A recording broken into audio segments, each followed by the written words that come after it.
자, 대형 박물관. 아마 가보신 분들도 많을 텐데요. 근데 오늘은 그냥, 와, 멋지다 하고 끝나는 그런 관람이 아닐 거예요. 뭐랄까, 유물 너머에 숨겨진 아주 복잡하고 흥미진진한 이야기 속으로 한번 들어가 보려고 하거든요.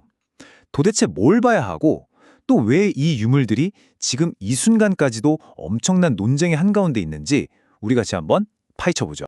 자, 이 숫자 200만. 이게 뭘까요? 이게 바로 대형 박물관이 품고 있다고 말하는 인류 역사의 시간입니다. 무려 200만 년이요.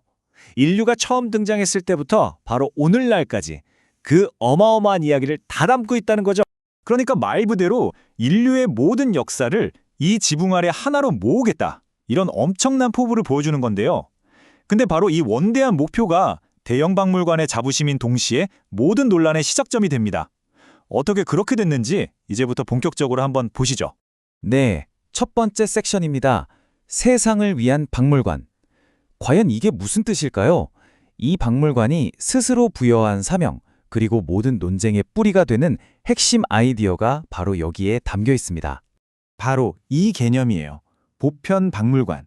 이게 뭐냐면 몇몇 위대한 박물관은 인류 전체의 역사를 보여주기 위해서 전 세계 모든 문화권의 유물을 다 모아서 전시해야 한다는 생각이에요. 이게 바로 대형 박물관이 이 수많은 소장품을 가지고 있는 걸 정당화하는 핵심 논리인 거죠. 기억해두세요. 앞으로 나올 모든 논쟁이 바로 여기서부터 시작되거든요. 자, 그럼 이제 본격적으로 박물관 안으로 들어가 볼까요? 먼저 꽁꽁 닫혀있던 고대 세계의 문을 활짝 열어준 그야말로 열쇠 역할을 한 두 개의 유물부터 만나보겠습니다. 여러분, 만약에 완전히 잊혀진 언어가 있다면 이걸 어떻게 읽을 수 있을까요? 정말 막막하죠? 이게 바로 로제타석이 나타나기 전까지 이집트 상형 문자가 처한 상황이었어요. 그냥 아무도 뜻을 모르는 신비로운 그림일 뿐이었죠. 그런데 로제타석이 이 모든 걸 바꿔놨습니다. 여기 표를 보시면 아시겠지만 이 돌에는 똑같은 내용이 세 가지 다른 글자로 쓰여 있었어요. 신성문자, 민중문자, 그리고 고대 그리스어. 학자들은 이미 읽을 수 있었던 이 고대 그리스어를 실마리 삼아서 퍼즐 맞추듯이 나머지 두 문자를 해독해낸 겁니다. 특히 상형 문자를요. 이건 정말 이집트학 전체를 뒤흔든 혁명적인 발견이었어요. 생각해보세요. 돌멩이 하나 때문에 수천 년간 침묵하던 하나의 문명 전체가 다시 말을 하기 시작한 거예요. 이 로제타적 덕분에 우리가 지금 사자의 서도 읽고 파라오들의 업적도 알게 된 거죠. 고대 이집트인들이 우리에게 직접 말을 걸어오는 것과 마찬가지예요. 정말 대단하죠? 자, 로제타석이 언어의 열쇠였다면 다음으로 볼 유물은 한 고대 제국의 통치 철학을 열어주는 또 다른 열쇠라고 할 수 있습니다.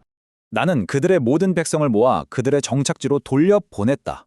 이건 기원전 539년 페르시아의 키루스 대왕이 남긴 선언의 일부입니다. 그러니까 정복한 민족들을 노예로 삼는 대신에 고향으로 돌려보내고 심지어 각자의 신을 섬기도록 허락했다는 거예요.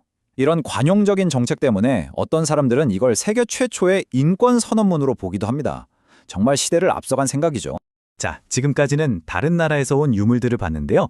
이번에는 무대를 바꿔서 영국 땅 바로 여기에서 발견된 엄청난 보물 이야기로 넘어가 보겠습니다. 이 유물은 앞서 본 것들과는 다르게 소유권을 두고 다툴 일이 전혀 없는 아주 명확한 스토리를 가지고 있어요.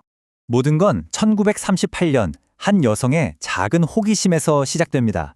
이디스 프리티라는 지주가 자기 땅에 있는 저 이상한 둔덕들은 도대체 뭘까 하고 궁금해했던 거죠.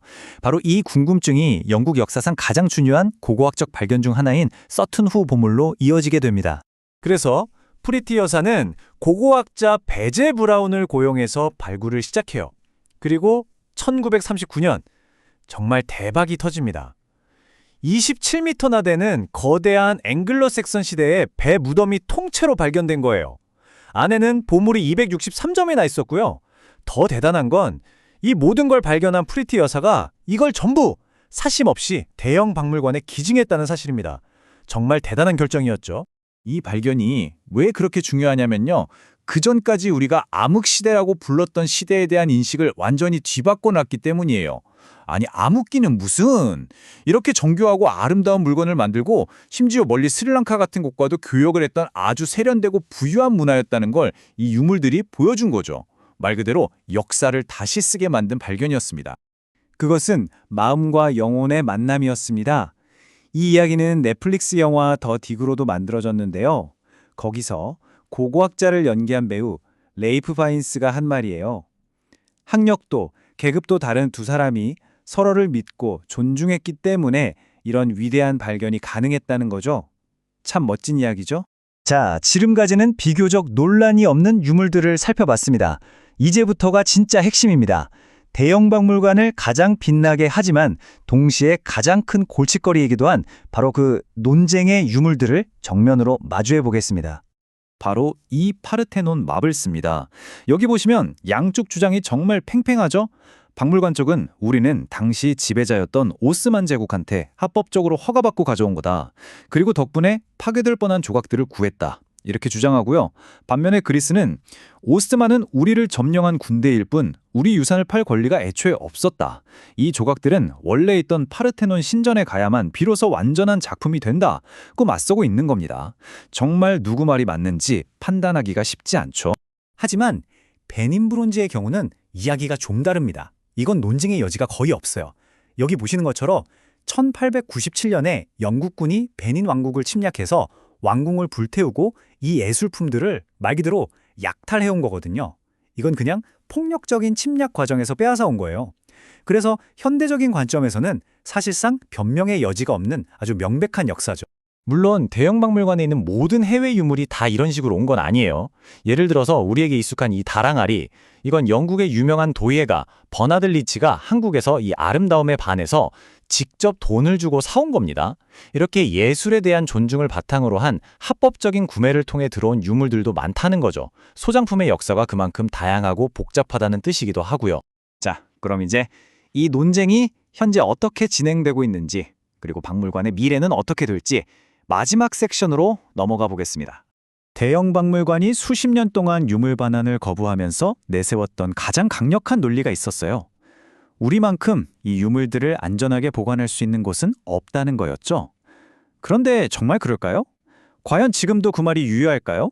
바로 2023년에 터진 이 사건 때문입니다. 박물관 내부 직원이 수년 동안 무려 수천 점의 유물을 훔쳐서 팔아왔다는 사실이 드러난 거죠. 이건 정말 충격적인 사건이었어요. 세계에서 가장 안전하다던 그 명성에 완전히 금이 간 순간이었죠. 우리 유산을 지켜준다더니 자기들 창고 관리도 제대로 못하는 거 아니냐, 이런 비판이 쏟아지면서 유물 반환 목소리가 다시 한번 거세진 겁니다. 이런 상황을 두고 한 인권 변호사는 대형 박물관을 이렇게까지 불렀습니다. 세계 최대의 도난 재산 수취인이라고요. 정말 신랄하지만 박물관을 비판하는 쪽의 시각을 이보다 더 강력하게 보여주는 말도 없겠죠. 자, 결국 우리는 맨 처음으로 돌아와 이 질문을 다시 던지게 됩니다. 21세기에 보편 박물관이라는 개념은 과연 어떤 의미를 가질까요? 그리고 이 위대한 인류의 유산들의 미래를 결정할 권리는 과연 누구에게 있는 걸까요? 어쩌면 다음에 대형 박물관에 가시게 된다면 단순히 유물을 감상하는 것을 넘어서 바로 이 질문에 대한 나만의 답을 한번 고민해 보는 것. 그게 바로 지금 이 박물관을 가장 의미 있게 관람하는 방법이 아닐까 싶습니다.